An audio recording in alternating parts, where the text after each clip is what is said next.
Hello everyone and welcome back to my channel BethChatsBooks. Now today's video is going to be slightly different. So I am going to do the Amplify Black Voices tag today, and before I get into that I kind of just want to have a bit of a chat with you guys. So I've been umming and ahhing since everything happened with George Floyd and his very disgusting death by the hands of the police in the US, and how that's led to protests in the US, here in the UK and all over the world. In the last few days here in the UK, it's led to a lot of protesters vandalising statues of slave traders and pulling them down. It's led to a lot of police being injured by protesters, as well as police brutality against protesters. It's also really affected the landscape here as well as the US, and everything that I've seen, the way that people have been treated, it has really affected me and upset me, and I'm really disgusted with what happened with George Floyd, and I feel passionately about Black Lives Matter as a movement and about the rights of black people both in the UK, the US and all over the world.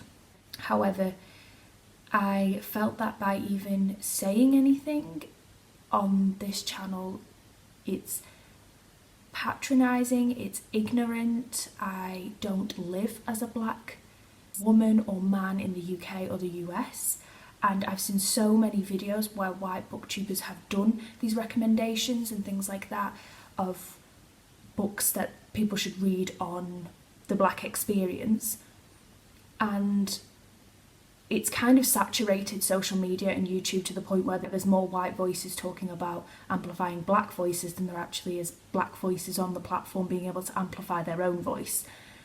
So I found that quite difficult.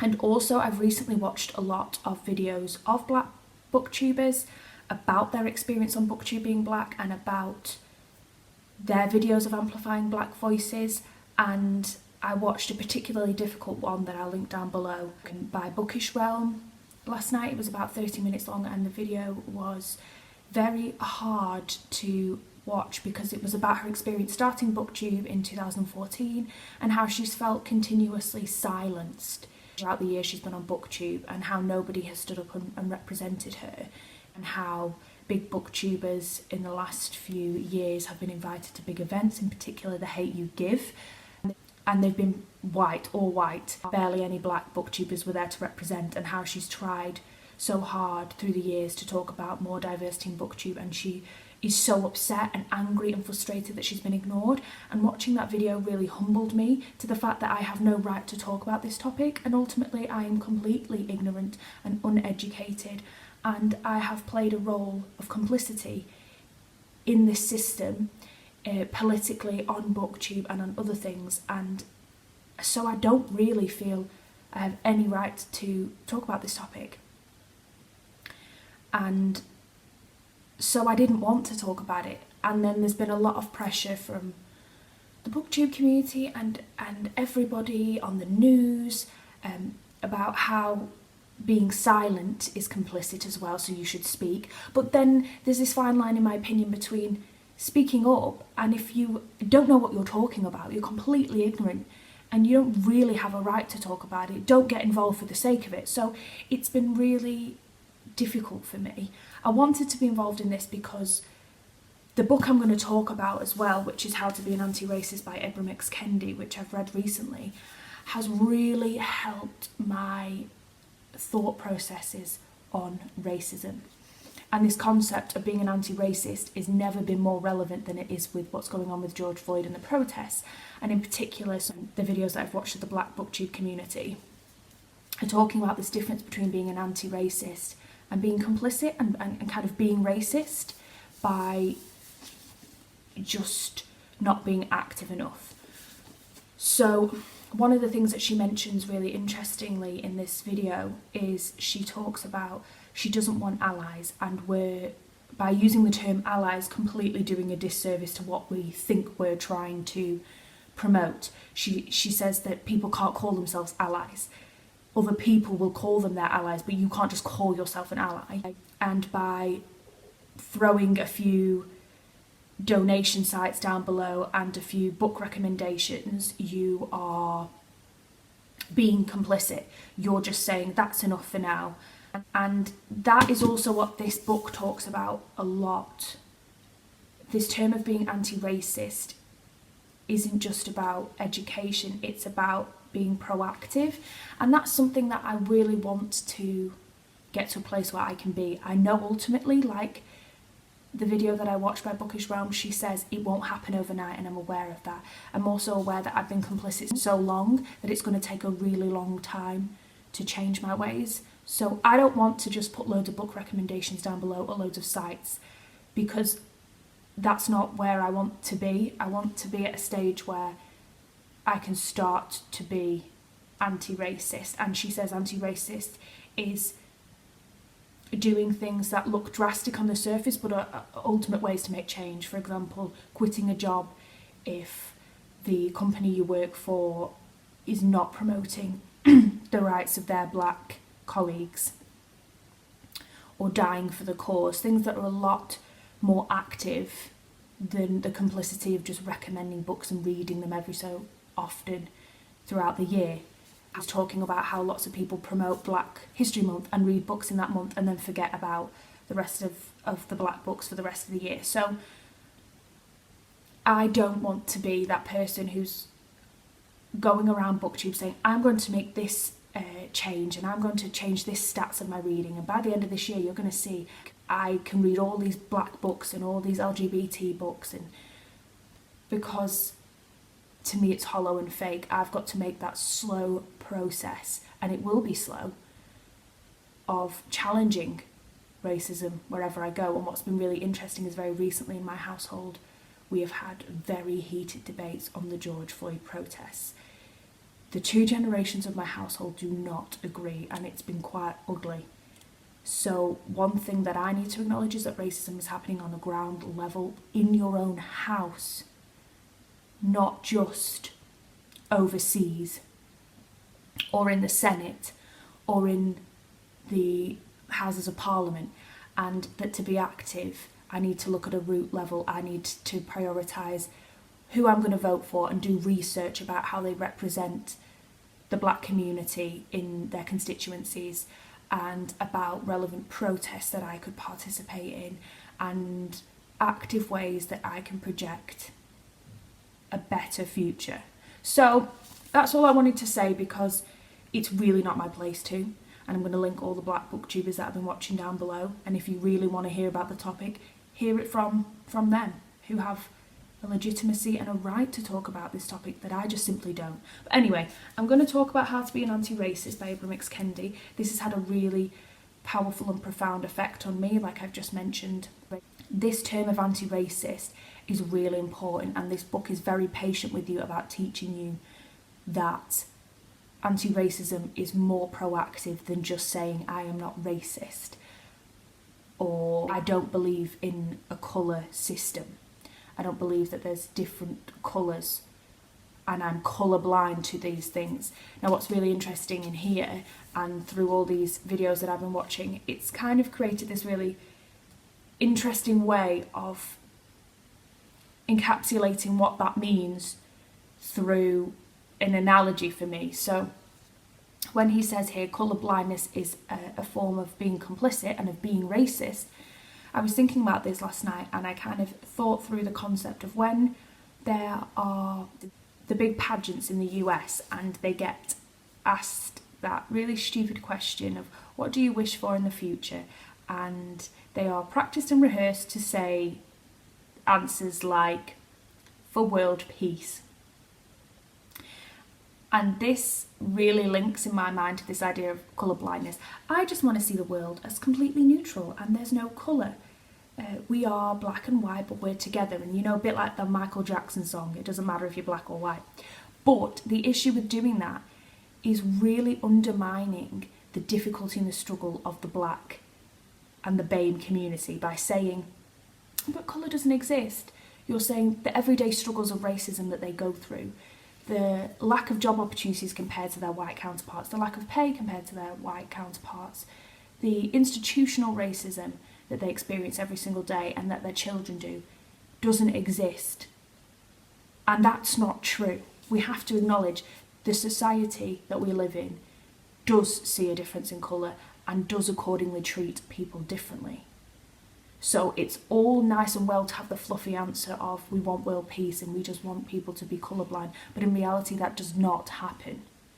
And by trying to promote that view, we're undermining the experience of other people. So this book has really connected and clicked with me in a way that other books haven't, because of the way that he writes as well. He's not trying to blame people. Now, this topic can be very hard to discuss because people are so passionate and people have suffered so much that emotions play a huge role in these conversations. Anger, frustration, resentment, which is all very valid emotions. And I have no right to talk about what it is like to live as a black person. But what I found really effective in this is that Ibram X. Kendi has learnt over time to push that anger and resentment to the side to open the conversation up. And so I didn't really feel like I was being judged as a white person when reading this. And by him allowing himself to open up to his own vulnerabilities and the ways that he's been racist himself, he allows you to connect with what he's trying to say ultimately by making it accessible, by saying, you won't be the only person that's being racist at the moment. I have in the past, and we have to actively change. In this book he mentions being racist and anti-racist are things you can change quite easily. You could be racist one minute and anti-racist the next. It's fluid, and that is a really interesting concept. So even when we struggle and we have setbacks, this book was very proactive and very optimistic in the sense that we just have to keep going. We can't dwell on I've said a racist remark now, so I'm never going to achieve this status of anti-racist. It's a process. So I just want to read this section that's in the last chapter, because I think it just proves a really interesting illustration that is really vivid, creates a really vivid picture in your mind of how we should see racism, and through his own experiences, how he sees racism. So, our world is suffering from metastatic cancer, stage 4. Racism has spread to nearly every part of the body politic, intersecting with bigotry of all kinds, justifying all kinds of iniquities by victim blaming, heightening exploitation and misplaced hate, spurring mass shootings, arms races, and demagogues who polarise nations, shutting down essential organs of democracy and threatening the life of human society with nuclear war and climate change. In the United States, the metastatic cancer has been spreading, contracting, and threatening to kill the American body as it nearly did before its birth, as it nearly did during its civil war. But how many people stare inside the body of their nation's racial inequities, their neighbourhoods' racial inequities, their occupations' racial inequities, their institutions' racial inequities, and flatly deny that their policies are racist. They flatly deny that racial inequity is the signpost of racist policy. They flatly deny the racist policy as they use racist ideas to justify the racial inequity. They flatly deny the cancer of racism as the cancer cells spread and literally threaten their own lives and the lives of the people and spaces and places they hold dear. The popular conception of denial, like the popular strategy of suasion, is suicidal. So I love that image of racism spreading like a cancer. I think it's just really visceral and powerful and provocative, and allows you to really think about how racism has occurred over time, and the process of attacking those cancer cells will take a really long time. So Ibram X. Kendi is a writer. He has written another book, it's called Stamped. This is a non-fiction, so he writes non-fiction, and I've realised through a bit of research that he's currently having a young children's book coming out about the topic of anti-racism again, and trying to promote the values of that to the younger generation through children's literature. So he's a really interesting person. I know a lot of people will probably be wanting to talk about him on their Amplifying Black Voices tag, because this came out in 2019 and it's just had such a positive and powerful message that has really spoken to so many people. So I just wanted to do a little bit of a spotlight on this and promote it and tell you all to read it, because it's just such a fantastic book and it's relatively short. So while I don't just want to promote books, because I think books are a really useful educational tool, and I personally don't have any issue with people promoting books, because I think books are a gateway to a conversation and they always have been. I don't want to seem like that's just my complicit level of I'll just recommend books and that's it. I am going to try and work really hard to change how I start conversations, to check my own complicity, my own racism that constantly happens, and the racism that I'm surrounded by. And what this book and so many great booktubers have discussed in their videos on being black and the black experience is that by being allies or supporting the community, we have a duty to stand up for the community when these things happen. So when you're at a bus stop and someone says a racist slur, are you going to get involved? Are you going to defend somebody, or are you going to keep quiet? And that's something that I know I have been very guilty of, even in my home life, of just shutting down the conversation because I've been too scared to raise it. That's what being anti-racist is. It's confronting that fear. And that's something that I really want to work on. That's what I want to take away from this experience moving forward. So thank you guys so much for watching, and I'll be back very soon with a brand new video. Bye now.